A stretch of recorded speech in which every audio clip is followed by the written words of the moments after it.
제가 한 번은 서울역 근처에 일이 있어서 갔던 적이 있습니다. 그런데 누군가가 뒤에서 제 이름을 부르는 거예요. 성현순! 깜짝 놀랐습니다. 그래서 뒤를 돌아보니 학교 선배였습니다.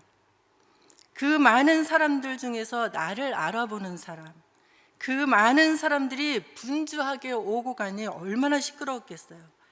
거기서 나를 부르는 소리, 그 소리를 알아들을 수 있었던 것은 제 이름을 불러주었기 때문입니다.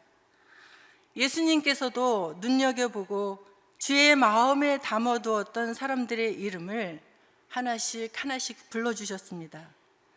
그때까지만 해도 갈릴리 구석진 촌구석에 어부에 불과했던 베드로가 이름이 불려지자 교회의 기둥이 되었습니다. 불같은 성미로 사람들의 마음을 많이 다치게 했던 요한의 이름을 부르자 그는 사랑의 화신이 되었습니다. 동패의 돈을 걷어서 정복자에게 바쳤던 세리였던 마태의 이름을 부르자 그는 역사의 길이 남을 하나님의 말씀에 사도가 되었습니다. 다 예수께서 이름을 불러주셨기 때문입니다. 예수님께서 이름을 불러주시면 꽃과 같이 아름다운 생명으로 변합니다. 이름을 부른다는 것은 함부로 아무렇게나 불러서 허공 속에 산산이 부서지는 소리가 아닙니다. 그 사람의 전 존재를 받아주고 사랑한다는 뜻입니다. 우리도 주님처럼 마음에 담아둔 사람들의 이름을 한번 불러보십시오.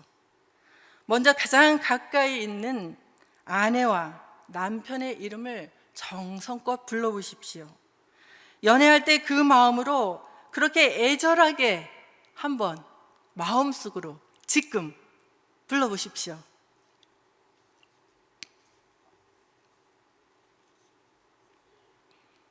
불러보셨습니까? 우리가 누군가의 이름을 부른다는 것은 그 사람이 내 삶의 의미가 된다는 것입니다. 누군가의 이름을 세상에 살아있는 의미가 되도록 불러주는 것이 바로 우리가 받은 사명 중에 하나가 아니겠습니까? 우리들을 부르시는 사람들의 목소리만 들어도 그 사람이 사랑을 담아서 불렀는지, 또 소망을 담아서 불렀는지, 의미가 들어있는지 금방 알 수 있고 느낄 수가 있습니다. 사랑이 담겨서 우리를 부르는 목소리는 우리를 깨우고 살리는 생명의 소리입니다. 이 목소리가 살아가는데 얼마나 큰 힘이 되는지 알 수 없습니다. 이름을 부를 때, 이름을 기억해 줄 때, 거기에 사랑까지 담아서 부르고 기억해 줄 때 생명은 살아나고 삶은 꽃 피우기 마련입니다. 이름은 시인들의 단골 소재이기도 합니다. 김춘수 시인은 나의 이 빛깔과 향기에 알맞은 누가 나의 이름을 불러다오 라고 했고, 김소월 시인은 부르다가 내가 죽을 이름이여 라고 했습니다. 유치한 시인은 나의 이름은 나의 노래, 목숨보다 귀하고 높은 것이라 노래했습니다. 오늘 본문을 보니까 우리 주님이 사울을 부르고 계십니다. 사울아, 사울아, 사울아, 사울아. 이 사울이란 청년은 후에 위대한 사도가 되었던 바울의 옛 이름입니다. 그는 다메섹에서 예수 그리스도를 만났습니다. 사울이 예수 그리스도를 만나기 전에 대해서 성경은 몇 가지로 말씀하고 있습니다. 예수 그리스도를 만나기 전에 사울은 엄격한 바리새파 유대주의 배경에서 자랐습니다. 그는 유대인 중에 유대인으로 유대 전통과 히브리 율법에 아주 정통한 사람이었습니다. 그가 자란 곳은 다소라는 곳입니다. 다소라는 곳에서 자랐다는 것은 헬라의 문화와 철학에 익숙해 있다는 것을 의미합니다. 또한 그는 태어나면서부터 로마 시민권을 가지고 있었습니다. 그뿐만이 아닙니다. 그는 당대 석학이라고 일컬어졌던 가말리엘 선생의 문화에서 수학했습니다. 그러니까 그는 당대의 엘리트로서 사회적으로 인정받는 지성인이었습니다. 그런 그가 예루살렘 교회를 핍박하는 데 앞장섰습니다.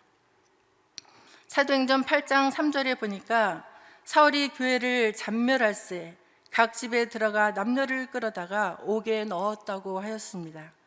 사울의 핍박으로 인해 초대 예루살렘 교회는 사도에 모두 흩어져야 되는 큰 아픔을 겪었습니다. 거기서 그친 것이 아닙니다. 오늘의 본문 1절 말씀을 보니까 사울이 주의 제자들에 대하여 여전히 위협과 살기가 등등하다고 하였습니다. 여기서 등등하다는 말은 충만하다는 뜻입니다. 그러니까 사울은 성도들을 향한 위협과 살기가 충만했다는 겁니다.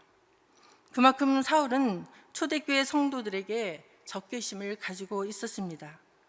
본문 2절에 보니까 다메섹 여러 회당에 갈 공문을 청하니 이는 만일 그 도를 따르는 사람을 만나면 남녀를 막론하고 결박하여 예루살렘으로 잡아오려 함이라 했습니다.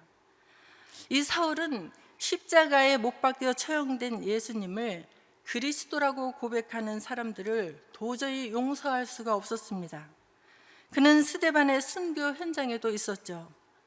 성경에서는 사울이 스데반에 죽임 당한 것을 마땅하게 여겼다고 말씀합니다. 이제 사울은 대제사장의 공문을 가지고 다메섹에 머물고 있던 기독교인들을 붙잡아 들이기 위해서 다메섹으로 갑니다. 살기가 충만해서 그 가는 모습을 한번 상상해 보십시오. 다메섹으로 가는 거리가 제법 먼 거리입니다. 예루살렘에서 다메섹까지의 거리는 230에서 240km 정도 됩니다. 그러니까 서울에서 강주가 약 290km 정도니까 광주에 조금 못 미치는 그런 거리입니다. 지금이야 몇 시간이면 갈 수 있는 거리지만 교통수단이 그리 발달하지 않은 시대에 예루살렘에서 다메섹까지 간다는 것은 특별한 이유가 있지 않는 한 정말 쉽지 않은 거리입니다. 그 먼 거리를 위협과 살기를 내뿜으면서 팔레스틴 경내를 넘어서 다메섹으로 향하고 있습니다.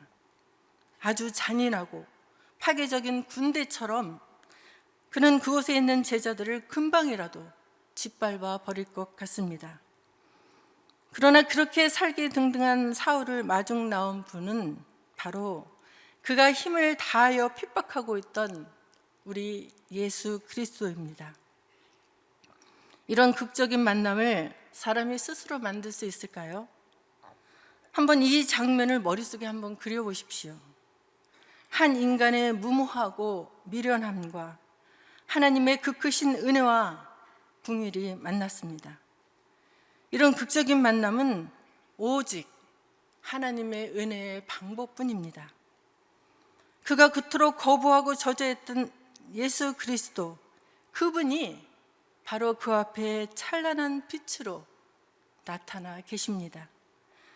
그는 예수님이 신성 모독자요 나사렛 이단자라고 여겨서 십자가에 죽은 것이 당연하다고 여겼지만 바로 그분이 이 사울 앞에 그리스도로 나타난 것입니다. 나사렛 예수가 죽은 지 3일 만에 다시 부활하셨다고 외치는 예수님의 추종자들의 모든 주장은 거짓이요 헛소리에 불과하다고 일축해버리고 그들을 잡아다가 고문하고 심지어 죽이는 일에 가담까지 한 사람입니다. 그런데 바로 그 나사렛 예수께서 자기 앞에 영광의 주님으로 나타나 계십니다. 주님은 찬란한 빛이셨고 이 사울은 눈은 떴으나 아무것도 보지 못하는 어두움에 불과했습니다. 그는 자기가 옳다고 이 길을 향해서 왔습니다. 그러나 오직 주님만이 옳으십니다. 그는 확실한 자기 계획을 가지고 있었지만 주님께서는 그와는 전혀 다른 그를 위한 멋진 계획을 갖고 계셨습니다. 하나님께서는 우리를 향한 멋진 계획을 갖고 계십니다. 우리가 아무리 지금 힘들고 어려워도, 우리의 생각에는 도저히 일어설 수 없어도 하나님께서는 우리를 불러주셨고 우리에 대한 멋진 계획을 갖고 계십니다. 이제 주님께서는 그렇게 위협과 살기로 충만했던 그 사울의 힘을 다 잃게 하십니다. 그 빛의 기운이 얼마나 강했던지 바울은 땅에 엎드러지고 말았습니다. 하늘의 신령한 빛이 우리 마음에 비추면 우리의 욕망과 교만, 거짓은 힘을 잃게 마련입니다. 성령의 뜨거움을 체험한 사람들이 제일 먼저 경험하는 것은 죄의 참회입니다. 하나님의 빛이 우리를 비추면 거기서 우리는 자신도 모르고 살았던 저편에 숨겨져 있던 부끄러움을 보지 않을 수 없습니다. 그런 자신의 모습을 보는 사람은 눈물을 펑펑 쏟게 마련입니다. 왜냐? 이사야의 고백처럼 우리는 입술이 부정한 자들이요, 사도 바울의 고백처럼 우리는 죄인 중에 괴수인 것을 깨닫기 때문입니다. 아우구스티누스는 그의 고백록에서 이렇게 고백하고 있습니다. 그가 이렇게 말하는 동안 당신은 나를 나 자신으로 돌이켜 자기 성찰을 하게 하셨습니다. 내 자신을 살피기 싫어서 이때까지 내 등 뒤에 놓아두었던 나를 당신은 잡아떼어 내 얼굴 앞에 갖다 세워놓았습니다. 그리하여 당신은 나로 하여금 내가 얼마나 보기 흉하고 비틀어지고 더럽고 얼겁고 종기투성인지 보게 하셨습니다. 나는 나 자신이 보기 싫어서 나를 피해 어디로 가고 싶었으나 갈 곳이 없었습니다. 그렇습니다. 죄는 나의 잠재의식까지 파고듭니다. 죄는 파괴적인 존재입니다. 이 죄의 문제 때문에 굉장히 힘들어하고 그 죄의 문제 때문에 고민하던 어떤 한 분의 간증을 소개하겠습니다. 이분은 교회 생활을 참 열심히 했던 분입니다. 예배에 빠진 적이 없고 또 봉사라면 어떤 봉사도 마다하지 않고 열심히 했습니다. 그렇게 열심히 하는 그분을 보면서 교회에서는 많은 분들이 그랬습니다. 정말 믿음이 좋은 분이다. 저분이 없으면 우리 부서는, 이렇게 칭찬을 아끼지 않았습니다. 그런데 이분 마음에, 입술에는 늘 제가 죄인입니다. 저의 죄를 용서해 주십시오. 이렇게 기도는 했지만 날마다 강단에서 선포되어지는 당신은 죄인입니다. 이 얘기가 계속 거슬렀다고 합니다. 왜 매일 죄인이라고 말씀하실까? 이제 죄는 다 소멸됐다고 하셨는데 그 문제로 괴로워하면서 기도하던 중에 빛의 주님을 만났습니다. 그 주께서 나타나셔서 이름을 불러주시는데 자기 자신을 보면서 깨달았습니다. 나는 정말 죄인이구나. 나는 정말 죄인이구나. 주님의 은혜 아니고는 내가 살아갈 길이 없구나. 주의 은혜 아니면 내가 생명의 길로 갈 수가 없구나. 그렇게 눈물로 회개를 하고 그분의 삶의 가치가 바뀌었습니다. 주님 앞에 서면, 주님이 보여주시면 우리는 우리의 자신을 보게 됩니다. 그 후로 그의 삶이 변해서 살아계신 하나님을, 그분은 살아계시다고 그렇게 전도하며 살아간다고 합니다. 그렇습니다. 이 세상은 빛보다 어둠이 더 지극한 것으로 보이기도 합니다. 악인들은 하나님을 두려워하는 기색도 없이 마치 제멋대로 살아가는 것 같습니다. 그들이 의식하는 것은 하나님의 눈빛이 아니라 여론의 동향입니다. 그들은 눈빛이 지나치게 의기양양해서 힘없는 이들을 주눅들게 만듭니다. 자기 잘못은 찾을 생각을 안 하고 남이 허물을 들추기에 분주합니다. 이것이 죄의 모습입니다. 성경은 우리 모두가 한 사람도 예외 없이 죄 아래 있다고 선언합니다.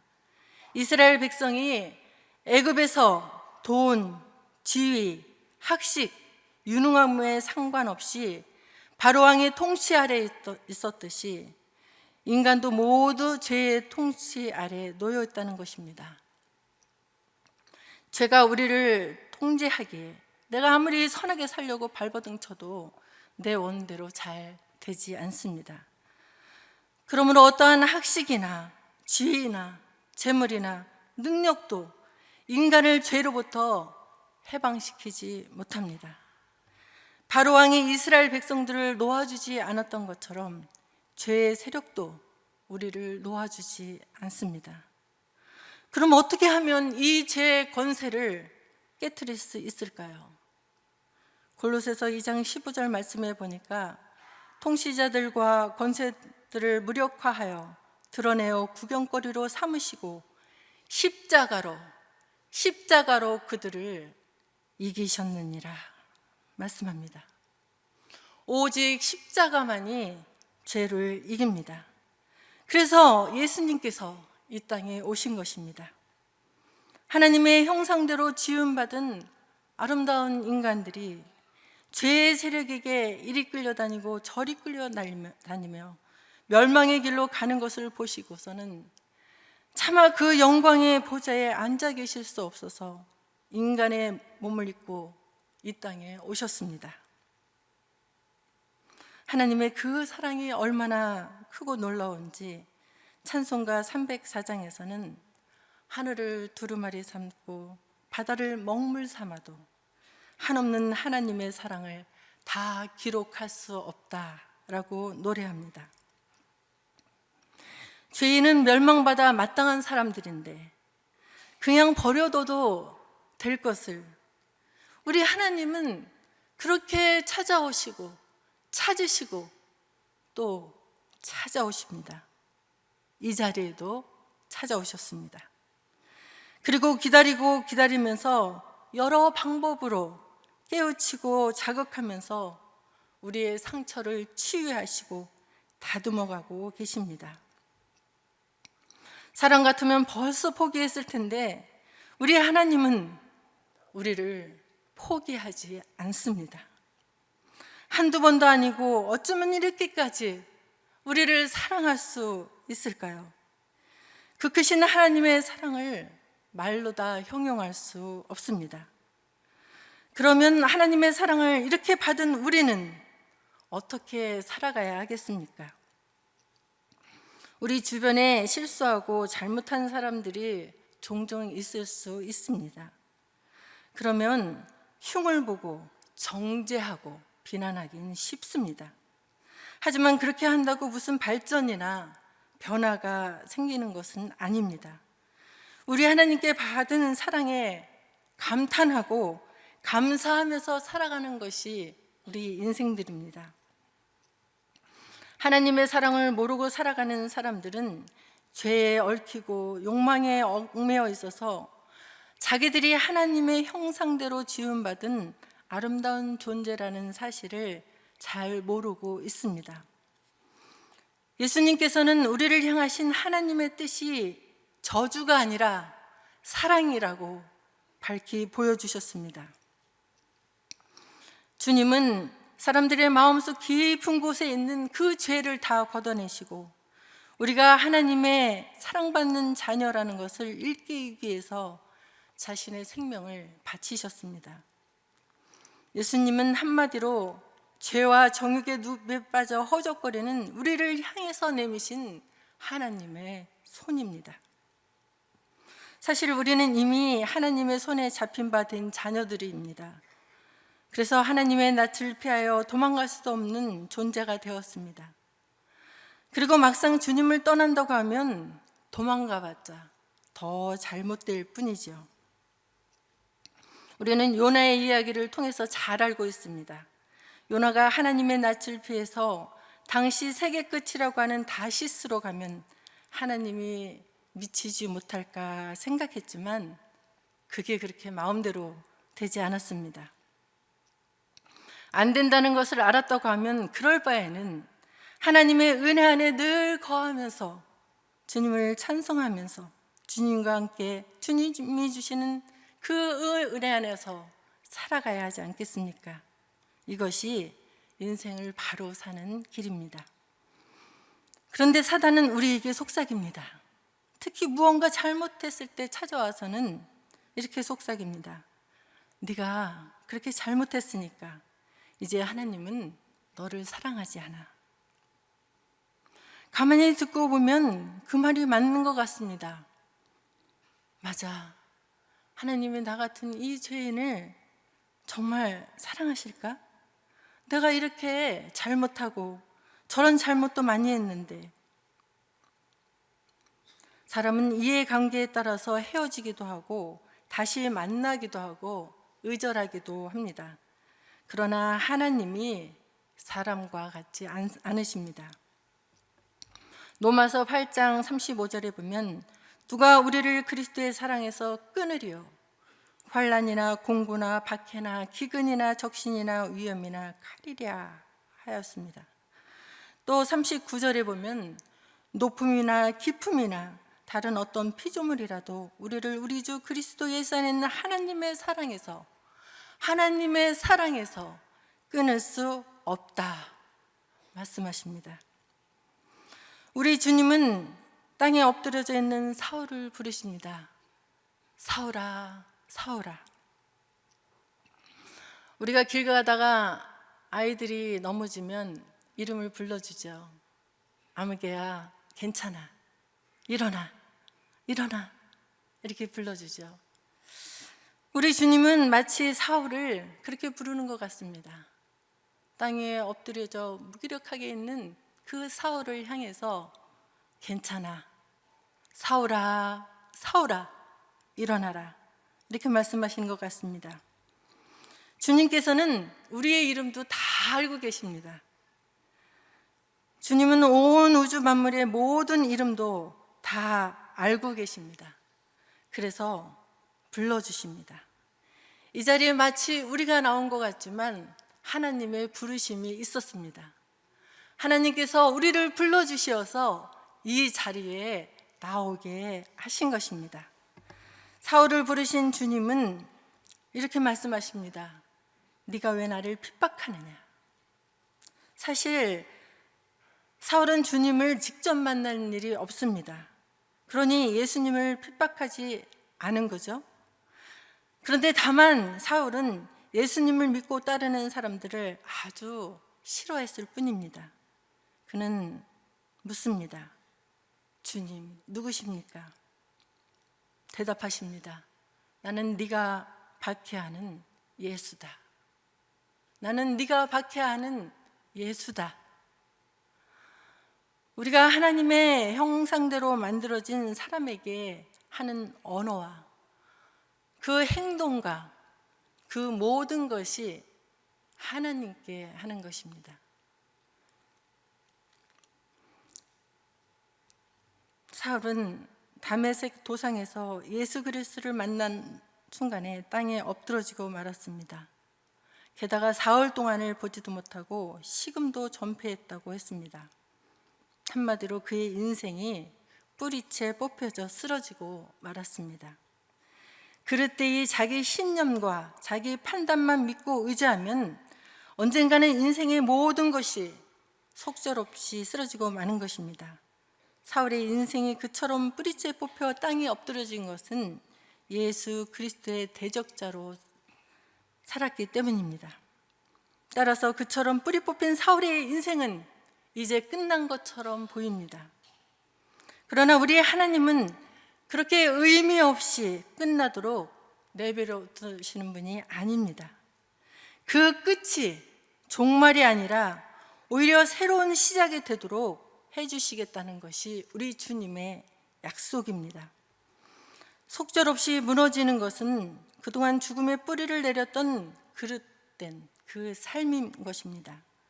죽음으로 향해 달려가던 사울을 주님께서는 다메섹 도상에서 불러 세워 주시고 사망에서 생명으로 옮겨 주셨습니다. 본문 6절은 다음과 같이 계속해서 말씀하십니다. 네가 일어나 성으로 들어가라. 행할 것을 내게 이를 자가 있느니라 하시니라.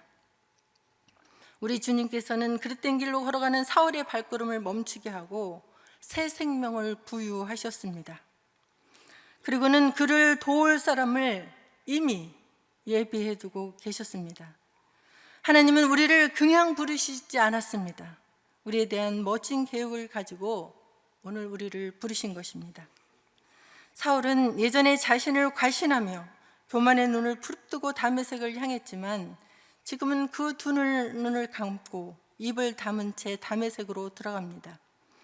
빛을 잃은 채 보낸 사울의 사울은 아마도 내 것이라고 할 만한 것이 실은 내 것이 없다는 것을 아마 알았던 그런 시간이 아닐까 모르겠습니다. 하나님은 인간의 죄와 허물과 실수까지도 구원을 위한 계기로 삼아주십니다. 하나님이 일하시는 방식을 우리가 온전히 이해하기는 어렵습니다. 어떤 때는 우리를 중심으로 이끌기 위해 가장 먼 우회로로 선택하기도 하십니다. 출애굽 공동체는 가장 가까운 지중해 해안길이 아니라 멀고 먼 광야길을 걸어야 했습니다. 우리가 가장 소중히 여기던 것이 덧없이 사라지고 삶의 버팀목이라고 여기던 것이 속절없이 무너져 내릴 때 우리 발이 깊은 수렁 속에 빠져드는 것 같은 그때야말로 하나님의 신비한 사랑과 만날 좋은 기회입니다. 믿음에 들어간 사울은 이미 생사를 넘었습니다. 그는 믿음에 들어간 자기의 삶을 갈라디아서 2장 20절에서 이렇게 고백합니다. 내가 그리스도와 함께 십자가에 못 박혔나니 그런즉 이제는 내가 산 것이 아니요 오직 내 안에 그리스도께서 사신 것이라. 또 빌립보서 1장 20절과 21절에서 이렇게 고백합니다. 나의 간절한 기대와 소망을 따라 아무 일에든지 부끄럽지 아니하고 오직 전과 같이 이제도 온전히 담대하여 살든지 죽든지 내 몸에서 그리스도가 존귀되게 하려 하나니 이는 내게 사는 것이 그리스도니 죽는 것도 유익함이라. 이제 사울은 더 이상 남을 해치기 위해서 달려가는 그런 사람이 아닙니다. 그의 삶의 모든 순간을 이제 하나님께 바쳤습니다. 주님은 주님을 해방하는 데 앞장선 그 사울을 오히려 주의 멋진 일꾼으로 삼으셨습니다. 성경은 하나님의 놀라운 상상력을 우리에게 보여줍니다. 하나님은 무에서 유를 창조하셨죠. 그야말로 신비한 일이 아닐 수 없습니다. 하나님은 홍해 바다에도 길을 내시고 광야의 반석에도 물을 솟게 하십니다. 골고다의 언덕을 영원한 생명의 길로 삼아주셨습니다. 그러니 박해자 사울에게서 충성스러운 전도자를 보아내는 것이 이상할 것도 없습니다. 사울은 땅에서 일어나 눈을 떴지만 아무것도 볼 수가 없었습니다. 그는 사람들의 손에 이끌려서 다메섹으로 들어갔다고 말씀드렸습니다. 이렇게 살기 등등하던 사울이 사람의 손을 의지하지 않으면 걸을 수조차 없는 지경에 이르렀습니다. 철저히 무력해진 거죠. 전혀 예기치 않았던 삶의 변전이었습니다. 분명히 안다고 생각했던 그 길이 느닷없이 사라지고 생이 혼돈 속에 빠진 셈입니다. 바로 이것이 바울의 한시적 실명 체험의 내적인 의미인지도 모르겠습니다. 이제 그에게는 길 안내자가 필요합니다. 아나니아가 바로 그 길 안내자입니다. 하나님께서 미리 준비해 주셨습니다. 우리 역시 모두 다메섹을 향해 나가는 사람들입니다. 하나님께서 사울을 부르신 것처럼 우리를 부르고 계십니다. 우리는 부르심을 입은 사람들입니다. 우리에게도 삶의 과정에서 많은 아나니아를 만나게 해주실 것입니다. 전혀 예기치 못한 순간에 우리의 삶에 다가와서 빛을 던져주는 그런 사람들 말입니다. 사울은 다메섹 신앙 공동체와의 교제를 통해서 힘을 얻었습니다. 우리도 이 공동체를 통해서 힘을 얻습니다. 이 속에서 경험한 하나됨의 기쁨을 안고 이제 세상에 나가서 갈라진 사람들 사이에 다리를 놓고 인정의 항무지로 변한 이 세상을 따스한 온기가 감도는 곳으로 만들지 않으시겠습니까? 그러면 우리에게 큰 기쁨을 하나님께서 주실 것입니다.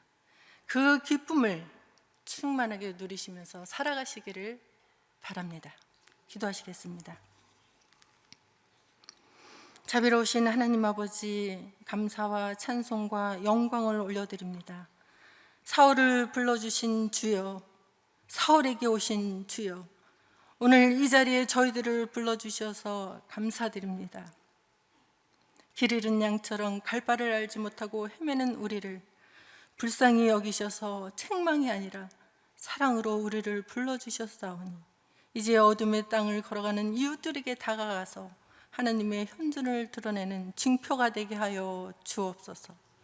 예수 그리스도의 이름으로 간절히 기도드리옵나이다. 아멘.